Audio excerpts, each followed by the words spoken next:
Welcome to Season 2, Episode 9 of Reverse the Relapse. And today we have our special guest back, Margaret Hays, who's a bariatric dietitian. And together we are both answering the question, what are the most common bad habits for weight loss surgery patients, and how to retrain your brain to avoid them or relearn a better way?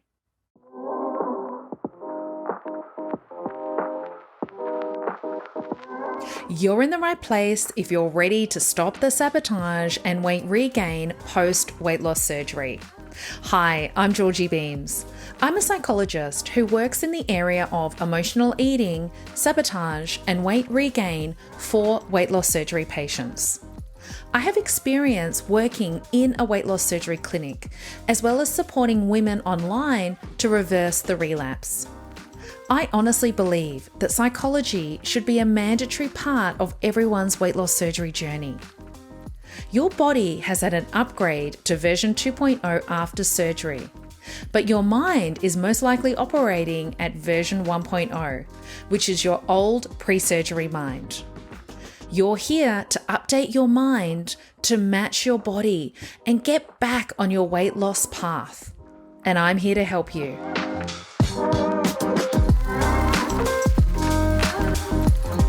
Welcome, everybody, and back by popular demand, I have with me Margaret Hays, who is a registered dietitian who also works with weight loss surgery patients.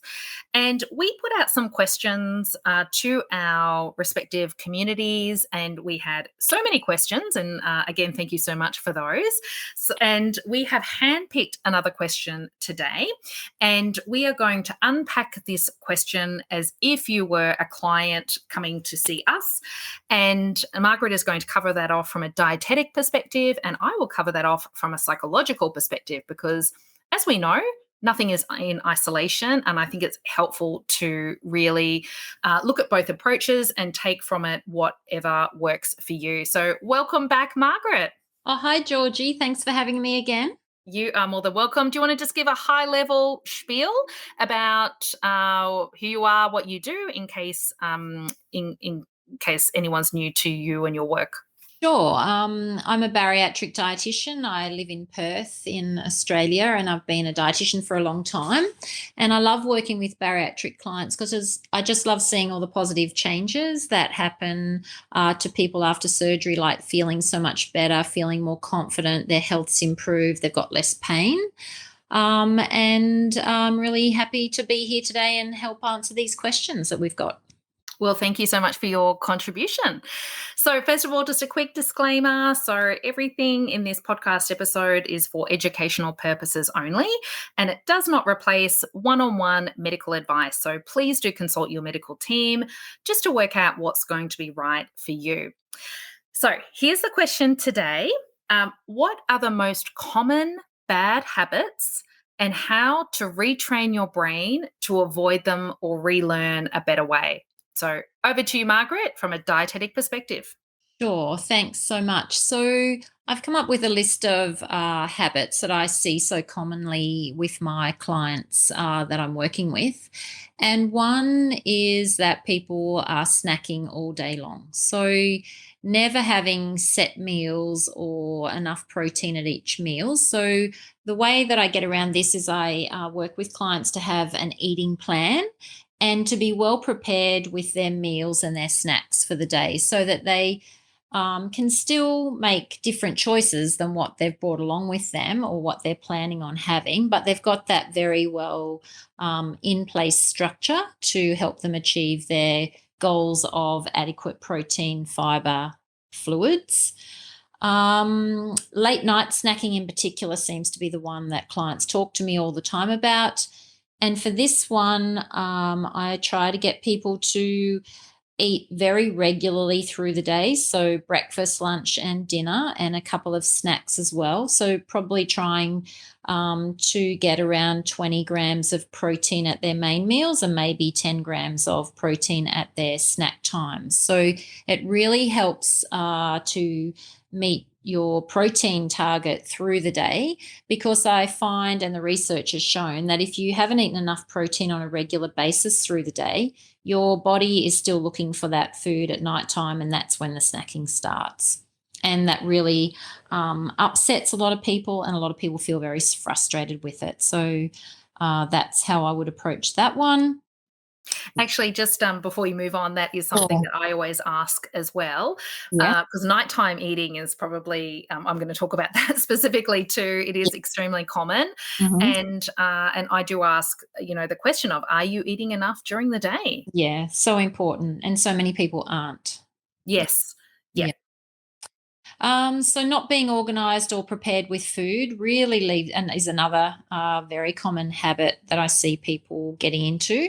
So you really need to be planning your meals, buying your food for the week, and prepare.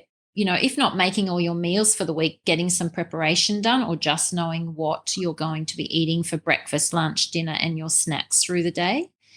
And there's that old saying that goes, if you fail to plan, you're planning to fail. And I really just can't see that there's any other way than being organized and well prepared with your food to prevent this from happening. So it just takes a little bit of time at the beginning of the week, or maybe on a Sunday evening, or some people tell me they do it Friday night at the end of the week for the next week. So whatever time suits you to get yourself organized. You can either do it in a structured format on a spreadsheet, or on a food and exercise diary that you've got. So I give those out to my clients, and sometimes I say you can either use them to plan, or you can use them to record. So um, you need to have a plan in place so that you know what you're going to be doing with your food. Yeah. Drinking high calorie drinks. Now, I see this so commonly as well with my clients. Drinks go down very easily, and some people are very challenged with what they can eat after surgery. So, relying on drinking their way through their day instead of eating their way through their day. So, you really need to take notice of what you're drinking. You need to look at what you're drinking, when you're drinking it, how much you're drinking, how much juice are you having, how much alcohol, how many of those milky coffees are you having a day. Sometimes I see people having, anywhere from 3 to 5 milky coffees for the day. And protein drinks are another trap as well. A lot of people get so hung up on their protein intake that they keep adding copious quantities of protein powder to their fluids, which really, if you don't need it and you're already hitting your protein target, is going to be another source of calories.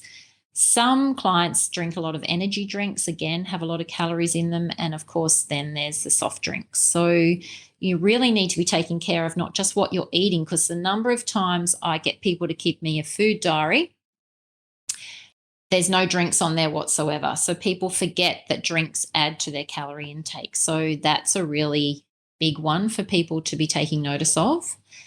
And again, not reaching protein and fiber goals. So maybe you don't even have a protein and fiber goal set up for you. And that's where working with a dietitian so crucial to get those goals going for you. So again, you need to track your food intake. And this will allow you to know whether you're reaching your protein and your fiber goal. Keeps you feeling more satisfied after you've eaten, feeling more full with less calories, and it stops you from grazing and thinking about food all day. So this, of course, you have to do in conjunction with what you'll do working with a psychologist like Georgie, and looking at all your emotions and your stresses and everything.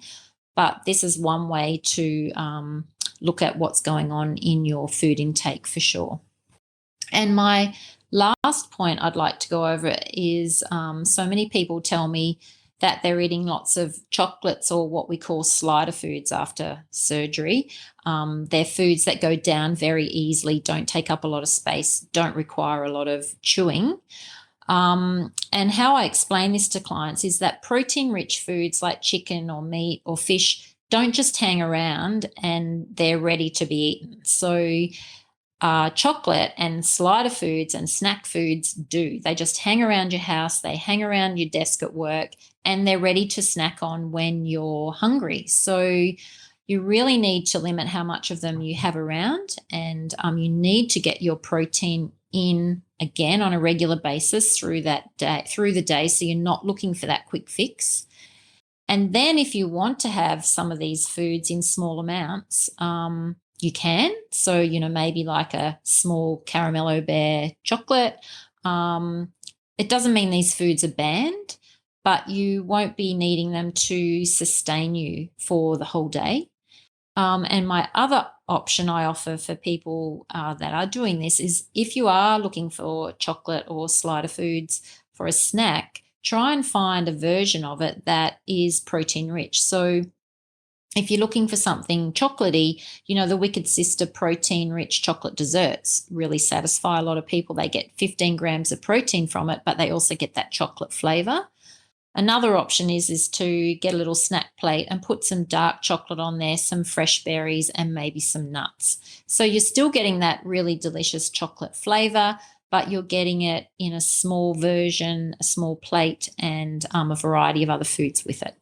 So they're my suggestions today, Georgie. Thank you. Thank you. Really helpful. And I love, all about planning and preparing, but also not being perfect, No. and I think it's not an all or nothing approach of I'm either, good or bad. I think it is around exactly what you said with that last point about, just looking at your quantities, looking at quality over quantity as well, and putting it on a plate and eating it in a different way and actually just enjoying it and savoring it and then moving on from it rather than, the secret eating, like just kind of really quickly trying to shove it down whilst no one's around in the cupboard. Like it's a very different way of eating it and a different relationship with food as well. Yeah.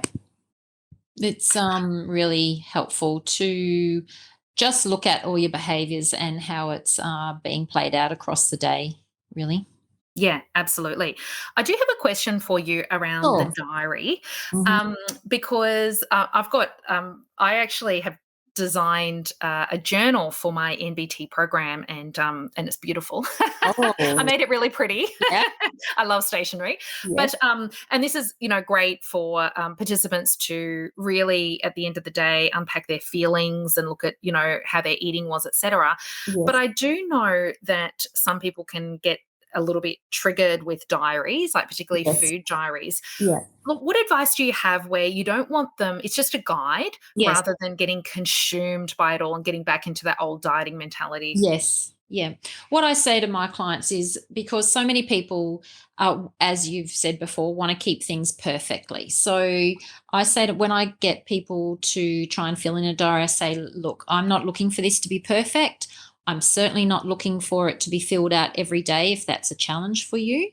If you fill it out sometimes or every second or third day or half a day one day and the second half of the day another day, just it's going to be a guide for working with both your dietitian and your psychologist because we're starting to look for these patterns and what's happening and what you're eating and when you're eating it. So I really try and back off if it triggers people, and it does trigger a lot of people. Yeah.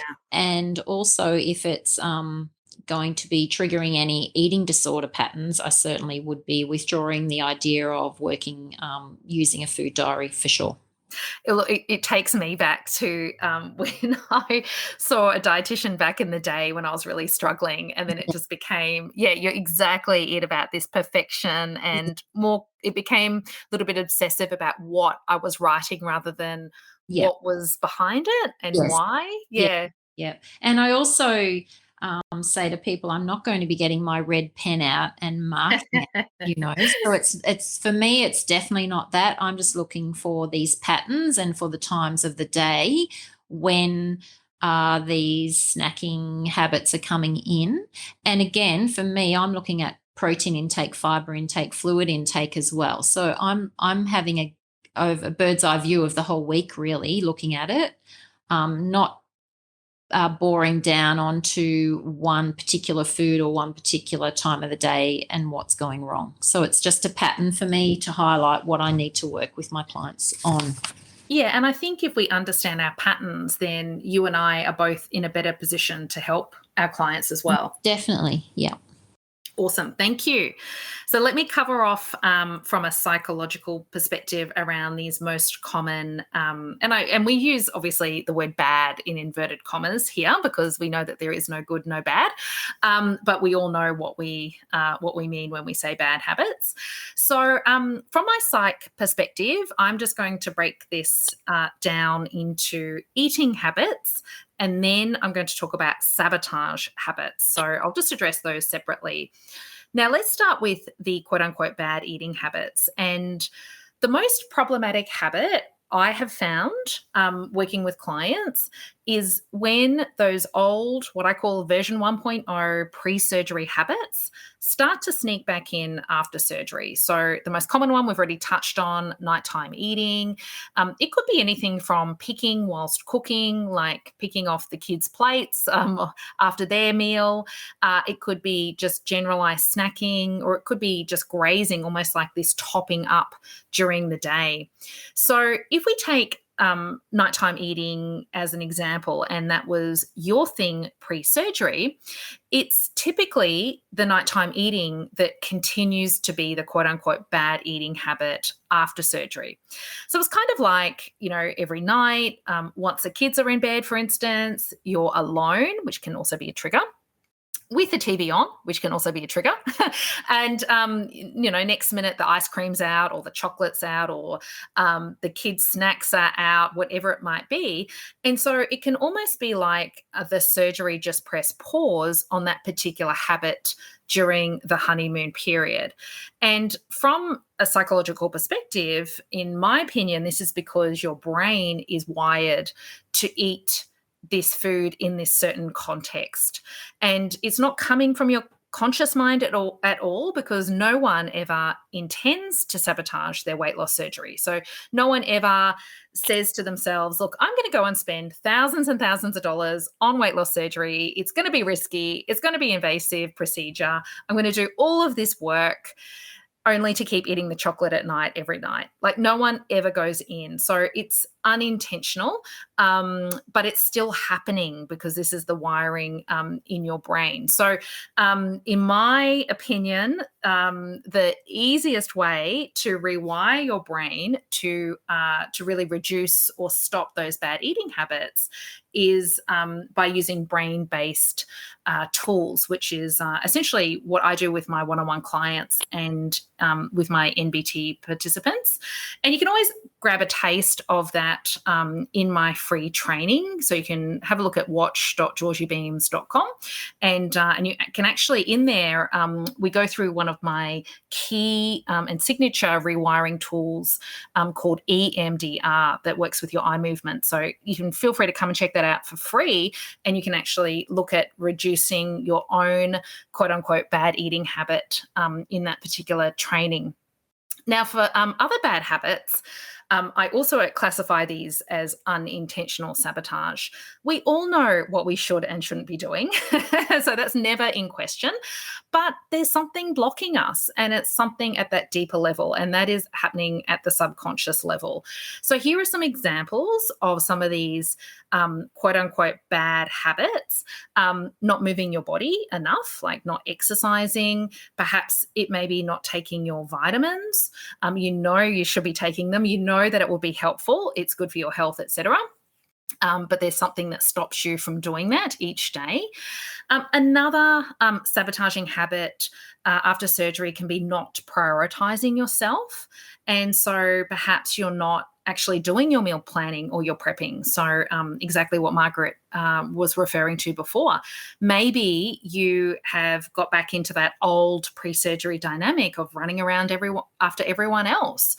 And then at the end of the day, you're just too tired to do the meal planning and prepping. And then it's so much easier to turn the TV on and numb out and grab the chocolate, right?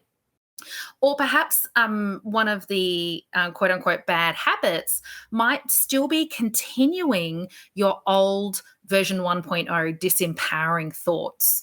So, maybe they're thoughts on repetitive, like caught in a loop of feeling like you're a failure, that nothing will work for you in the longer term, that this is hard work and you're always going to struggle with your eating and weight. Or maybe it's the disempowering thought that you'll start again tomorrow. Like that's a really common one with so many of my clients. So it's almost like I can take myself off the hook today and I'll eat the chocolate tonight because I'm going to start tomorrow. But we all know that even though we have the best of intentions to do that, we get caught back with these habits that we keep repeating day after day. And this is, as I was suggesting, around the wiring in your brain.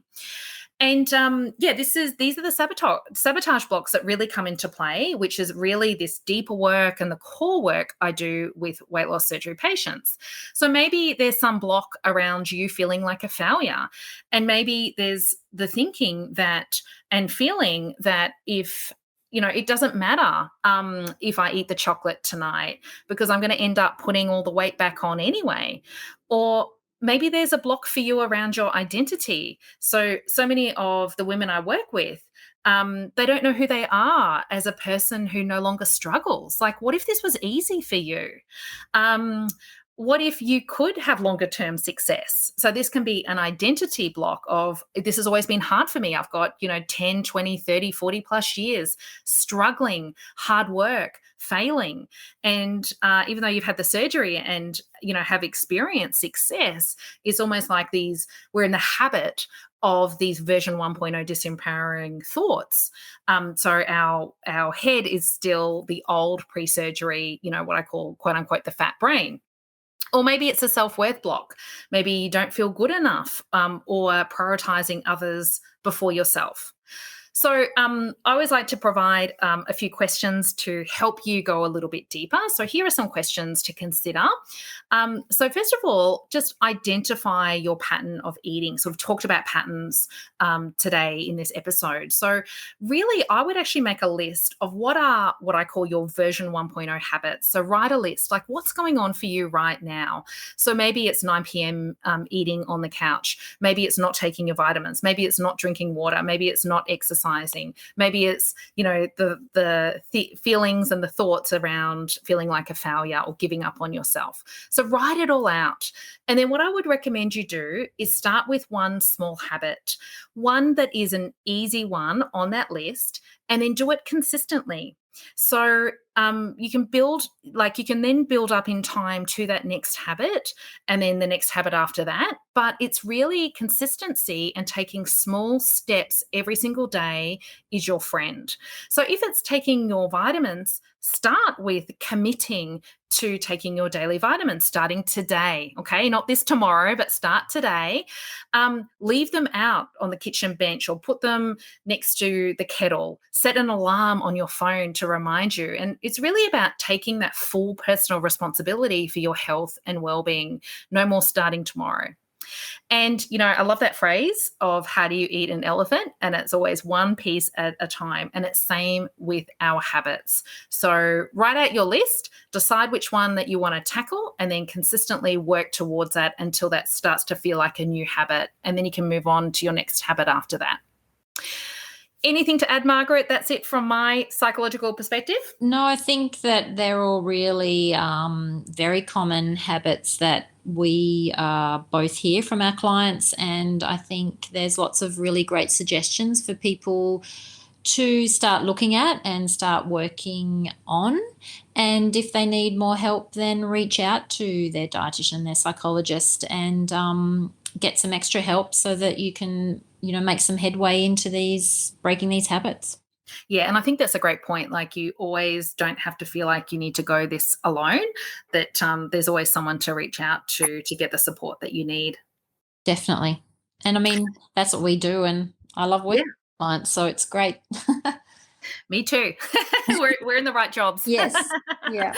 Well, thank you so much for your contribution today. Where can people find you? Mostly on my Instagram page at the moment. So that's bariatric dietitian.margaret.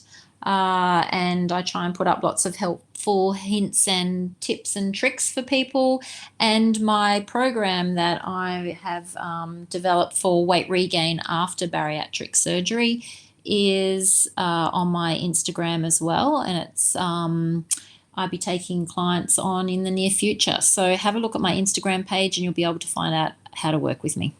Yeah, Margaret has great tips, new ideas, and just general inspiration. And she makes it fun, and she makes it something that can be quite complex into those bite-size, simple pieces.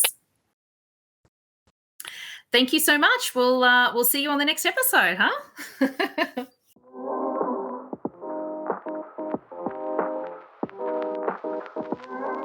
If you loved the content in this podcast, you have to come and check out my book. It's called Weight Loss Surgery Secrets: Why You Haven't Been Able to Get to or Stay at Your Goal Weight After Surgery. I delve into these deeper, juicy sabotage topics in the book. So come and check it out at book.georgiebeams.com.